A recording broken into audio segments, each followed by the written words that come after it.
everybody, we're on to cookie number 2 now. So this is a cherry cookie, and this cookie, I get requests for this all year long. And I don't know why I don't make it. It is easy to make, there's just a few steps involved. So what is in my mixer is a half a cup of shortening.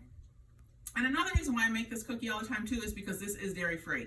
So half a cup of shortening, 2 eggs, 1 teaspoon of almond extract, a half a teaspoon of vanilla extract, and I put in, you don't have to, it's optional, I put in 2 drops of red food coloring, just because I like a little bit redder color. And then what I do, I leave a little juice. I put in a half a jar. Let me put my, I know, getting old, can't see.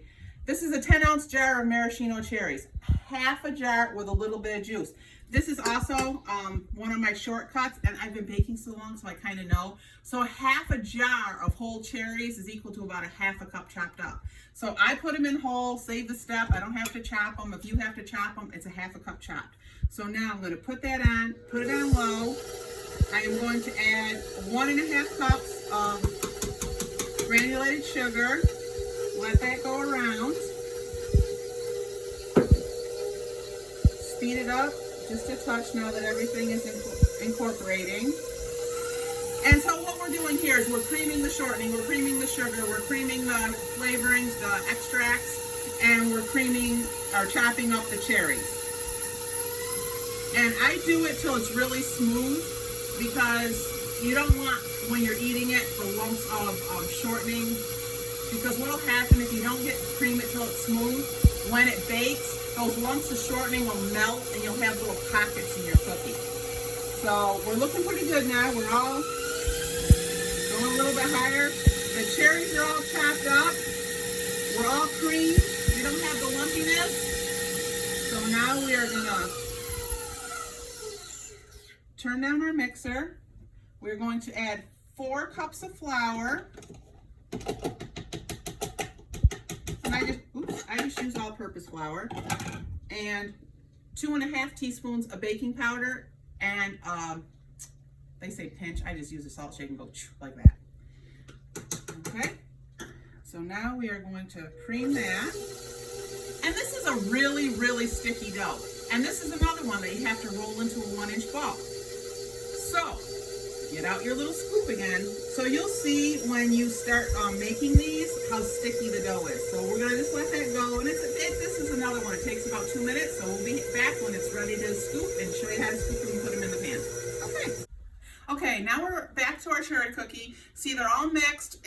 And I just form it into a round ball. Put it into a bowl or on a plate because it's easier to scoop. These, once again, 1-inch round balls. But they almost double in size when they bake. So if you want a little smaller cookie, then you can roll it into a smaller. I use a little scoop just because it's so much easier. And then I just do a level scoop. So with these though, you do have to make sure that you spread them farther apart. So I go 3 by 5 on my cookie sheet just because they do really puff up when you bake them. And you can see the cherries have chopped up. And this is just a really, really all-around good cookie, even for every day. I guess it's just like a special treat cookie. So here we go. We are scooping, we're baking, and then we'll come back and show you the little twist with these cookies at the end. So here's our cherry cookies out of the oven. And with the cherry cookies, I forgot to tell you. What I said is it's 8 to 10 minutes at 350. So all my cookies I bake at 350. But the yield on this is about 5 dozen. So you can see they puffed up really nice. And these are another hard one to know when they're done. But once again, I know they're done because they're just a little bit golden brown. So now these have cooled. They're a little bit warm, but they're mostly cooled. So here's my little twist with these. So now what I do is you have to have a big, huge bowl. So you take your big, huge bowl. This has got about 6 cups of confectionery sugar in this big, huge bowl. I take all the cookies, I slide them in. This is, oh my gosh, wait till you see a little twist with this. This is such a great, I know this isn't Lock and Locks, but Lock and Lock doesn't make a bowl this big. So now what I do is I shake them up, I get them well coated.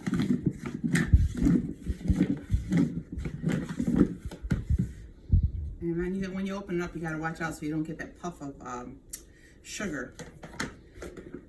And then what I do is I take my parchment paper, I line it up in rows.